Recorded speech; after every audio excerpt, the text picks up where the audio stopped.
I like this kind of problem because it sort of puts everything we've talked about in Chapter 2, most things we've talked about in Chapter 2, all together in one problem.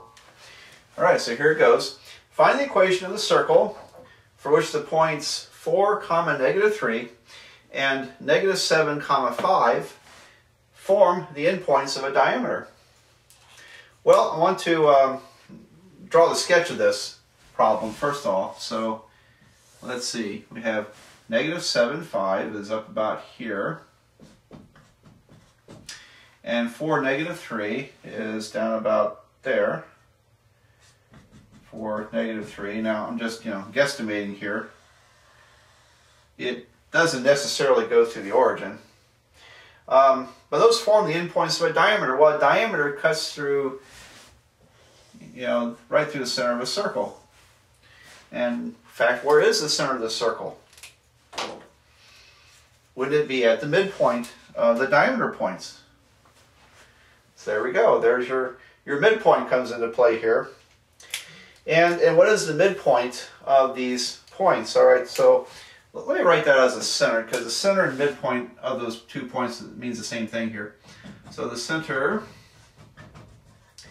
is, and how do you do endpoints?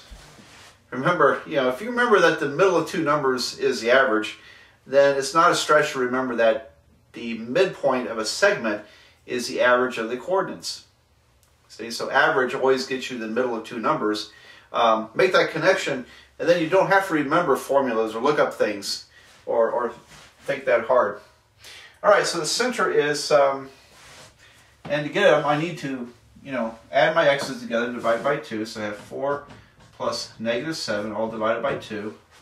And then I have -3 plus 5 divided by 2. So this gives me, say 4 minus 7 is -3/2. And then 2/2, which is 1. So there's my center, which is -3/2 and +1. That doesn't look far-fetched, even though my diagram is just, I'm not using graph paper, so it's not that accurate, but it looks like it's in the ballpark. All right. If both these were positive numbers, if I was up here, I might question my answer. Maybe I looked at it wrong. All right, well, now we have the center. In fact, we can write down the beginning of this equation. Equation of the line is going to be x plus 3/2 quantity squared plus y minus 1 quantity squared equals radius squared. So again, we use the opposite signs from the center points in order to generate this standard form of the equation.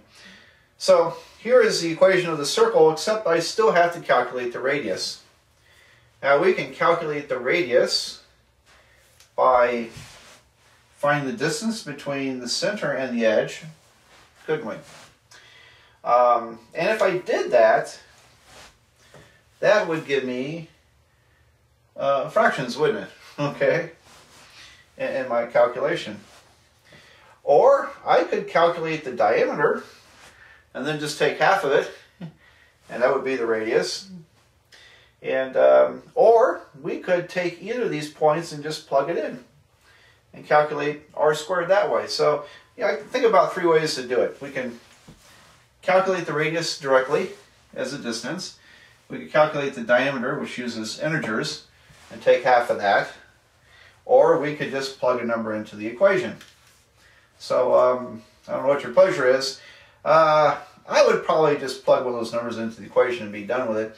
But let me do it the diameter way, because the distance is kind of friendly. There's no fractions involved yet. And so this right triangle would jumps from -7 to +4 on the x-axis. So that's 11 units. And then in the y direction, it jumps from -3 up to +5, so that's 8 units. So the square of the diameter, d squared, would be 8 squared plus 11 squared. And let's see, 64 plus 121 is 189.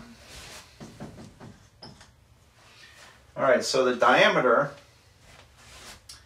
squared is 189. We've got to be tricky here writing the radius. Okay, the radius is half the diameter. Well, the diameter is the square root of 189. The radius is the square root of 189 over 2. So what is r squared? R squared, if I square this, I get 189 over 4. So here's why I said be real careful about the way I'm doing it. If you know the diameter squared is 189, it turns out the radius squared is 1/4 of the diameter squared. So, you know, be careful. Don't say it's 1/2 of the diameter squared, because it's not. It's 1/4 of the square.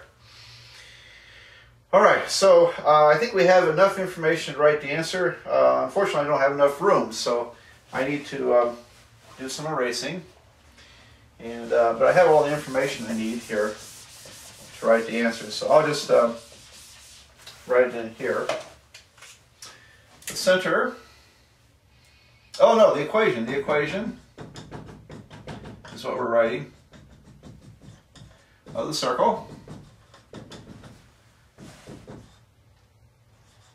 And I hope you're glad that I write in English.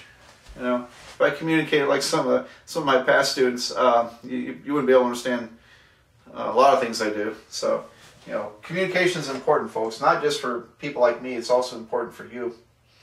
All right, the equation of the circle is going to be this down here. So it's x plus 3/2 squared plus y minus 1 squared equals radius squared, and we decided that was 189/4. Period. There we go. So that's the equation of that line. How do we know it works? Well, if you, and I erased some of my problem here, but if you plugged in both these points, they should fit this equation. And so put in 4, -3, run it through and see if you get this number, and then plug in -7, 5. See if you get the same number. If you do, then you've got the right answer. So these can be checked, and it's really not a big deal, especially if you use a calculator.